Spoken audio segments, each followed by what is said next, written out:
Game over. Bueno, esa es una pregunta cuando éramos más jóvenes y usábamos los juegos de la computadora, cuando uno perdía la última vida decía game over, ¿no? Entonces por estos días hay muchos que se preguntan si es el final del juego para el presidente Macri, ¿no? Me gustaría ordenar mi comentario sobre la base de tres preguntas.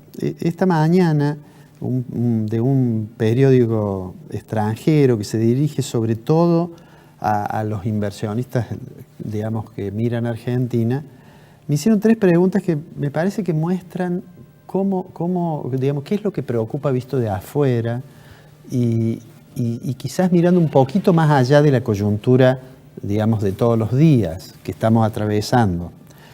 Mira, este periodista me preguntó, voy a leer las tres preguntas, ¿no? La primera pregunta era, ¿qué impacto va a sentir Argentina con el nuevo control de cambios? ¿Se puede decir que la economía está igual o peor o en la misma situación que cuando Macri tomó el mando? ¿Y ve luz al final del túnel para la economía o los problemas actuales van a hundirla aún más? ¿No? Esas son las tres cosas y lo voy a ordenar siguiendo un poco esa lógica, ¿no? Nosotros ya dijimos que la medida de control cambiario surgieron como, digamos, en mi visión al menos, como consecuencia que la vulnerabilidad argentina hizo que el resultado de las PASO, inesperado para el gobierno, inesperado para la oposición, choqueado el gobierno, al principio quizá especulando también la oposición con algunas declaraciones imprudentes, disparó esta situación de tanta inestabilidad cambiaria. Y probablemente las medidas que han tomado ahora, quizás hubiera sido importante que se tomaran simultáneamente cuando se decidió, por ejemplo, diferir el pago de las letras de corto, ¿no es cierto? Pero, digamos, más allá de eso, la pregunta, ¿qué impacto van a tener? Y con lo relativo que son siempre los pronósticos en la Argentina, uno debería esperar que, habiendo tomado medidas que le dan aún más poder al central para estabilizar el tipo de cambio, logre, con algún sacrificio seguramente de reserva, estabilizarlo. ¿Qué es lo que está haciendo entonces el gobierno? El gobierno está en alguna medida comprando tiempo, ¿no es cierto? Y tratando de salir de esta situación. No es criticable eso, porque en realidad, aunque no es el más importante de todos los problemas de la economía argentina, es el más urgente. Entonces hay que resolver esa estabilización. La pregunta es, ¿qué viene después de esta situación? O podríamos decir, esto es lo mismo que ya vivió la Argentina en fines de octubre del 2011, cuando después de 2 años de pérdida de reserva, el gobierno instaló el control y la restricción a la compra de moneda extranjera a partir de noviembre del 2011. Bueno, aquel control y aquella restricción en realidad tampoco dio mucho resultado porque Argentina siguió perdiendo reserva. Pero además vale la pena señalar que tiene diferencias. Aquel control que vulgarmente se le llama cepo, tiene diferencias con que algunos también le llaman cepo light o un cepo más suave. Y las diferencias son muchas. En realidad, tampoco aquel fue una decisión de un día, sino que hubo sucesión de medidas que llevaron a la imposibilidad de adquirir moneda extranjera en determinado momento prácticamente absoluta, que los límites de compra mensual, cuando se autorizaban y previo control de AFIP para ver si no había inconsistencia de ingreso, ese control llegó a ser $2.000, es decir, la quinta parte de lo que ahora han establecido para las personas físicas.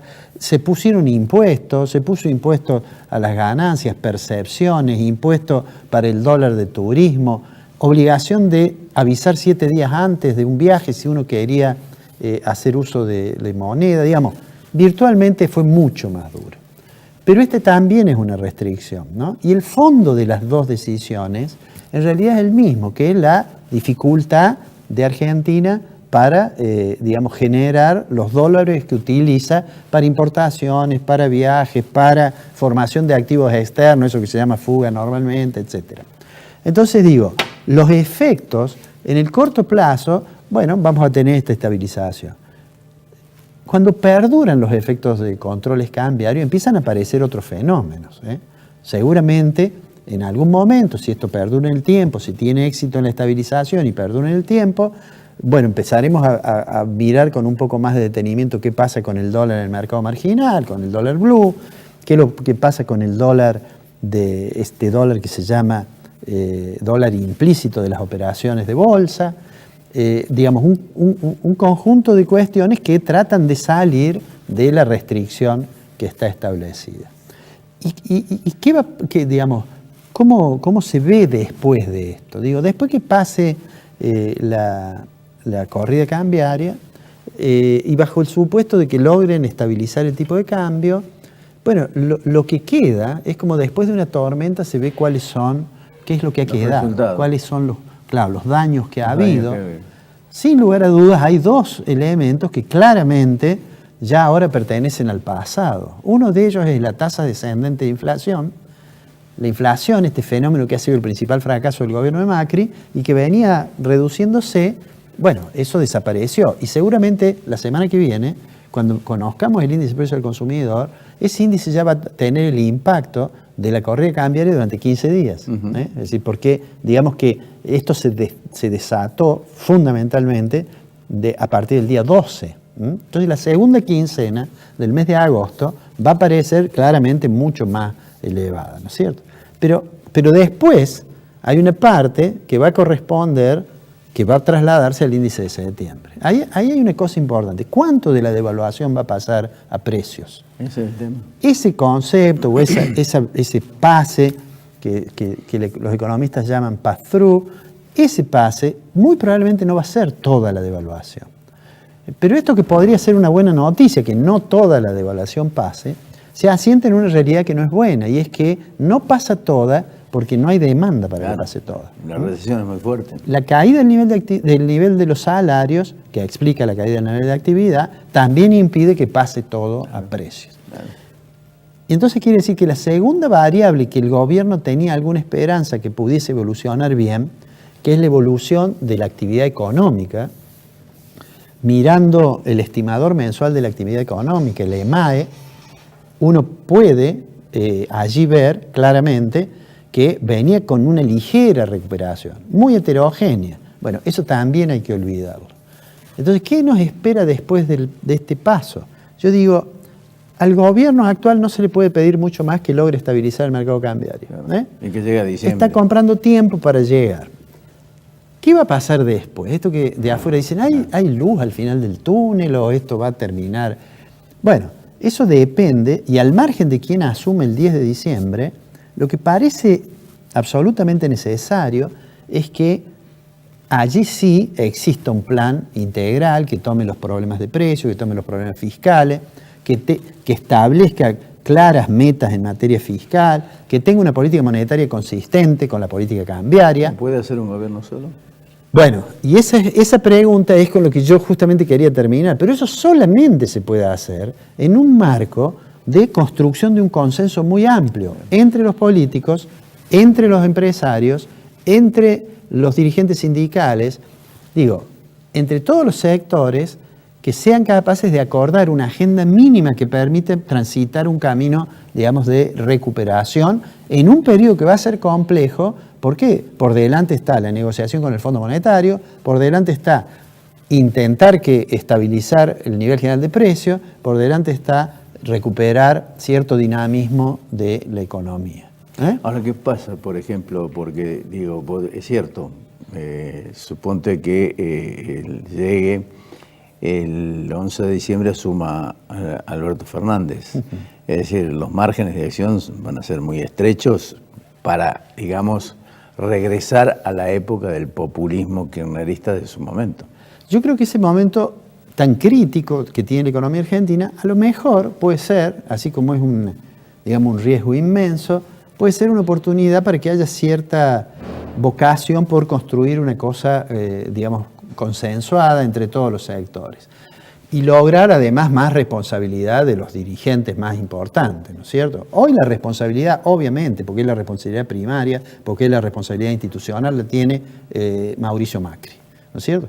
Pero el resto de los dirigentes importantes, y no solo políticos, a veces actúan de una manera que a mí me parece poco prudente. Escuché los otros días las declaraciones del señor que es el principal dueño, creo yo, voy a dar el nombre, de Swiss Medical, Sí. decir unas cosas, una barbaridad. Yo entiendo que a lo mejor está dolido porque debía tener dinero puesto en letras de corto, pero me parece que eso no ayuda, como no ayuda a veces las afirmaciones de Cavallo respecto de que necesariamente vamos camino a prácticamente, no dice necesariamente, pero digamos que hay un riesgo muy alto de hiperinflación. Yo creo que todo eso en realidad no contribuye, como no contribuyeron algunas de las declaraciones de Alberto Fernández, como no contribuyeron las primeras reacciones de Macri, culpando a los ciudadanos por haber votado. O, por ejemplo, las de Manuel Acevedo, el o titular Acevedo, del Industrial Hoy, por ejemplo, cuando de alguna manera dejan traslucir algunos comentarios insidioso, si se quiere, de alguna manera, que el apoyo del gobierno en los descuentos que se les otorgaron a las terminales automotrices se los quedaron las terminales automotrices. Sí, yo creo que en toda la dirigencia hay cierta dosis.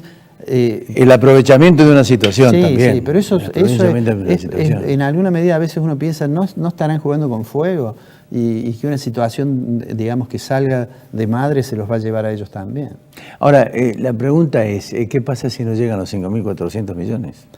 Bueno, si no llegan los 5.400 millones, yo creo que de todos modos, yo sigo pensando, haciendo una cuenta, que el Central puede, con dificultades, ir agregando algún otro mecanismo de control, porque una cosa que es importante de decir es que no se trata de decir que no haya ningún control, que es una idea que alimentaban muchos funcionarios del actual gobierno, desregulación absoluta del mercado de capitales, o que haya absoluta regulación. En realidad los dos extremos han probado en la historia argentina no funcionan muy bien, y de lo que se trata es de que funcionen bien los instrumentos a medida que se van aplicando. Obviamente, el uso de los instrumentos tiene una consecuencia diferente en un contexto en que hay credibilidad en el gobierno a un contexto donde ha habido una crisis de credibilidad como la que tiene Argentina, y entonces hace que los instrumentos sean menos potentes. Es decir, a tu juicio el problema es político también. Es esencialmente político. político. Y digamos, a la discusión de echarse las culpas unos con otros, digo, está claro que fue el lunes después de las PASO, no fue el viernes. Claro. De manera tal que es claro que tiene que ver un hecho político como es el resultado de las primarias.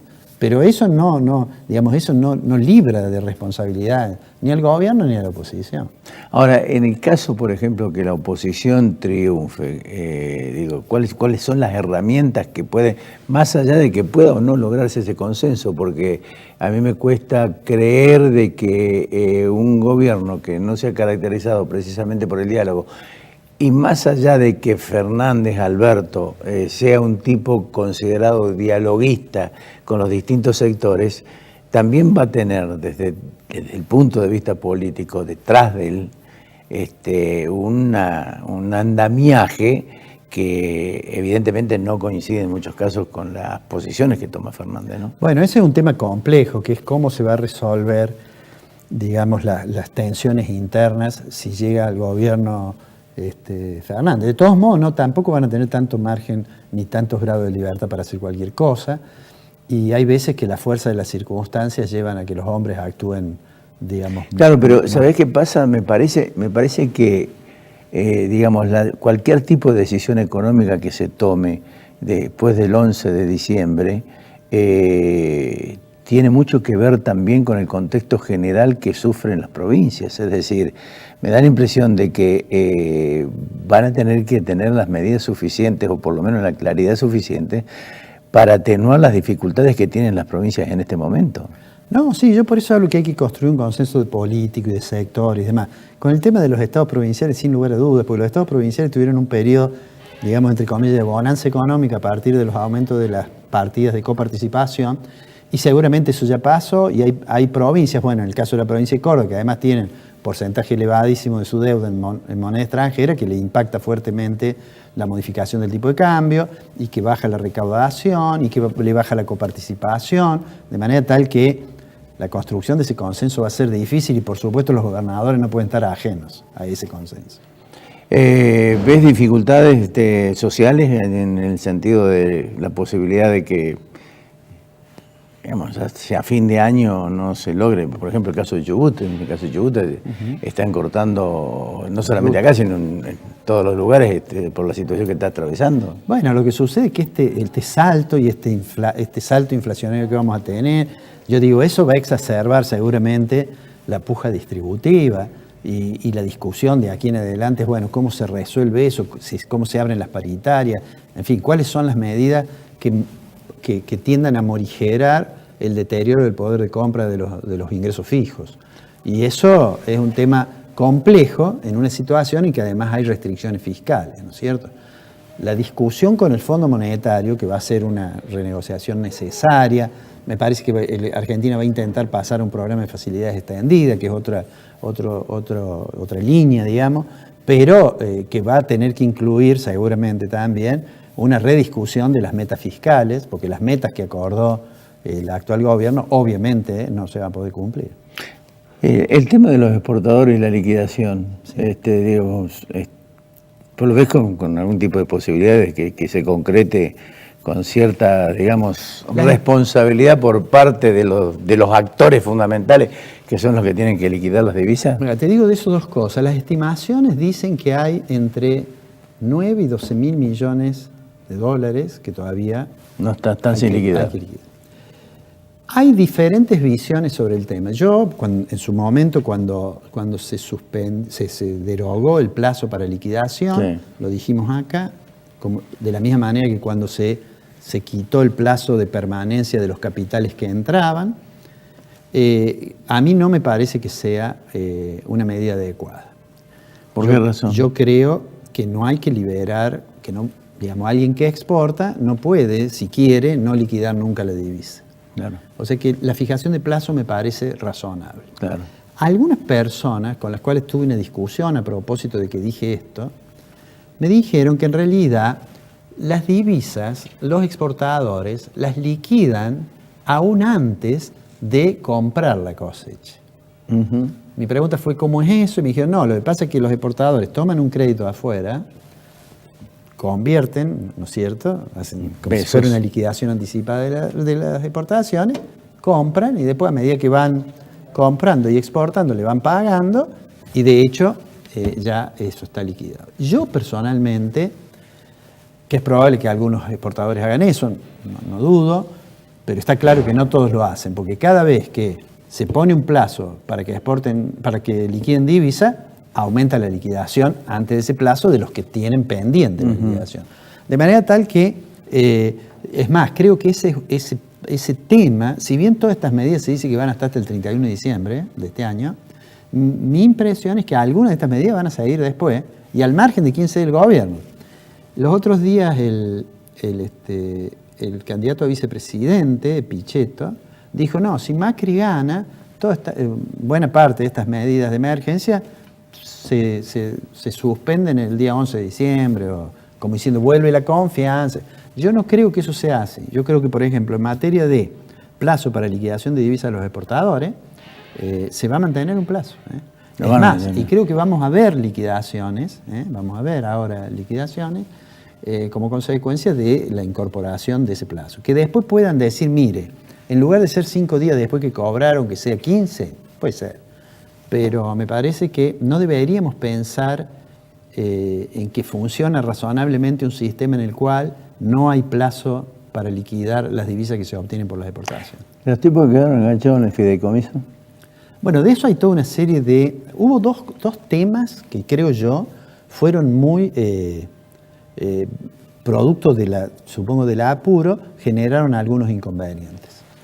Un tema es el tema de, por ejemplo, empresas que colocaban en letras de corto sus excedentes financieros y que a fin de mes los sacaban para pagar los sueldos. Y que al ser personas jurídicas no tenían la posibilidad. Bueno, ahí el central, o hacían, hacían un negocio financiero y un negocio de mantener el poder de sus recursos. Bueno, ahí ha habido decisiones del Banco Central para autorizar, por ejemplo, a los bancos a comprar plazos fijos. Bueno, hay toda una serie de mecanismos.